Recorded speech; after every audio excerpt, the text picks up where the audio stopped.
नमस्कार दोस्तों, आप सभी को हमारी YouTube चैनल पर स्वागत है। अकाल मृत्यु क्यों होती है? कम उम्र में मृत्यु क्यों होता है? इसका रहस्य क्या है, जानिए। धरती पर जिस प्राणी में जन्म लिया है उसकी मौत ही तय। यह एक ऐसा सच है जिसे बदला नहीं जा सकता। हम सभी जानते हैं कि पृथ्वी लोक में प्राणियों की संख्या इतनी है कि हर दिन किसी न किसी की मृत्यु होती रहती है। जाहिर से बात है कि हर मनुष्य को मोक्ष प्राप्त नहीं होता। इनमें से कुछ ऐसे भी होते हैं जिनकी आत्मा सदियों तक पृथ्वी लोक में ही रह जाती है। इसका कारण है उनकी अकाल मृत्यु हो जाती है।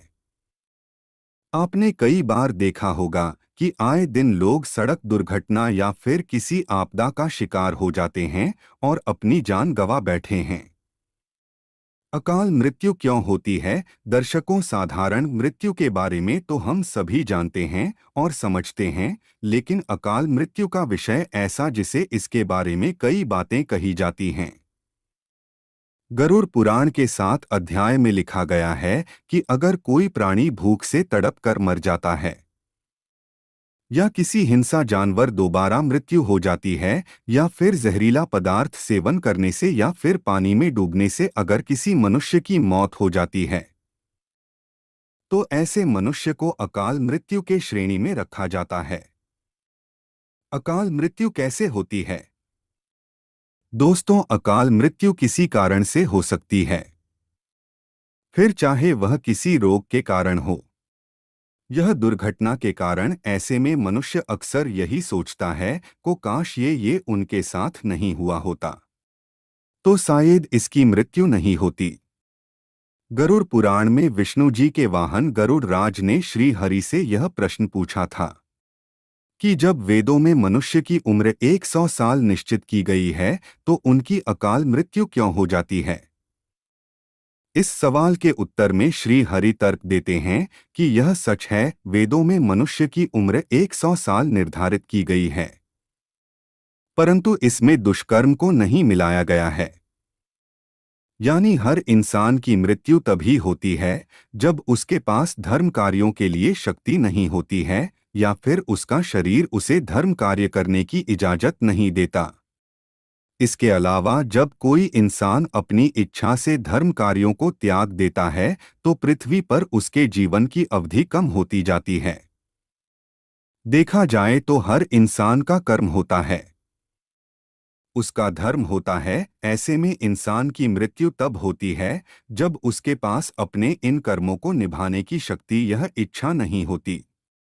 इंसान की उम्र भले ही 100 साल हो, लेकिन अपने कर्मों के जरिए वह अपनी उम्र को खुद ही नष्ट करता चला जाता है।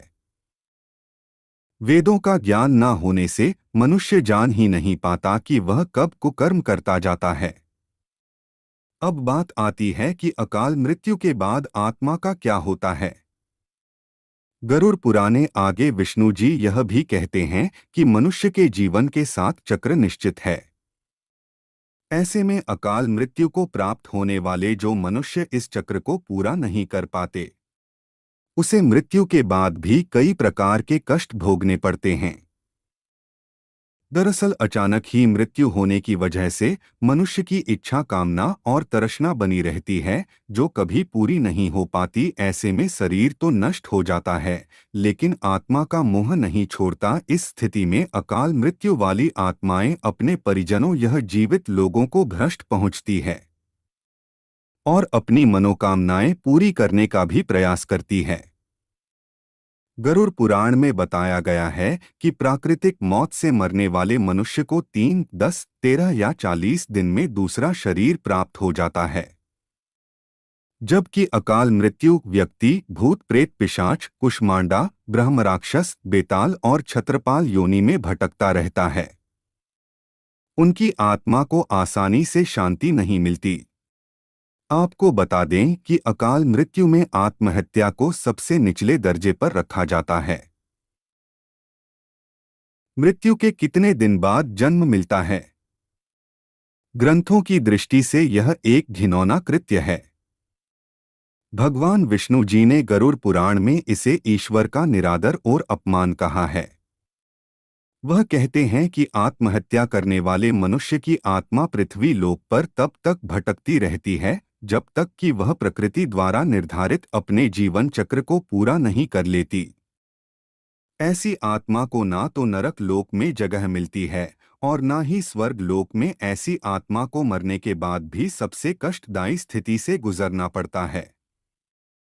यह आत्माएं अपनी तमाम इच्छाओं की पूर्ति के लिए अंधकार में तब तक भटकती रहती हैं जब तक कि उनका जीवन चक्र पूरा नहीं हो जाता।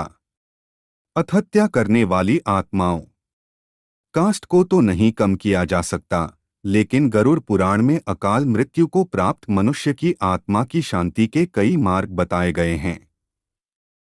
अकाल मृत्यु से बचने के लिए मंत्र भगवान विष्णु बताते हैं कि से मनुष्य परिजनों को नदी या तालाब में तर्पण करना चाहिए। साथ ही मृत आत्मा की इच्छा की पूर्ति के लिए पिंडदान और दान पुण्य जैसे सत्कर्म करने चाहिए ताकि उनकी आत्मा को जल्द ही मुक्ति मिल सके।